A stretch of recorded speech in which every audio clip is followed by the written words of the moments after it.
Շատ ուշագրավ հանգամանք է նկատում հույն պատմագրության հայր Հերոդոտոսը։ Նա նշում է, որ Երևանների արքայատոմի ժամանակաշրջանի Հայաստանը, հայոց թագավորությունը զբաղեցնում էր ահռելի տարածք, հյուսիս արևմտյան հատվածում հասնում էր մինչև Մերձսևծովյան տարածքներ, իսկ հարավ-արևելքում մինչև Մարաստան։ Եվ ընդհանուր աշխարհագրական տեղանքի նկարագրությունը նրա մոտ ցույց է տալիս, որ հայոց թագավորությունը ի սկզբանե զբաղեցնում էր Վանի թագավորության նախկին ամբողջ տարածքը։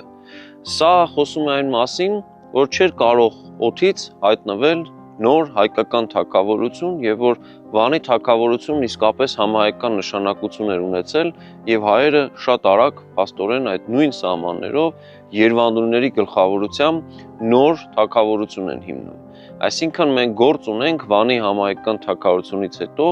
Երևանուհիների համահայկական թագավորության հետ եւ նոր տոհմով, որը որ խորենացու համար յուրային է, այսպես ասած, հայկական հայկազյան եւ բխում եմ Հայկ Նահապետի շառավիղներից։ Նախագծի գլխավոր գործընկերն է Converse բանկը, ֆինանսական աշխարհի ձեր հուսալի գործընկերը։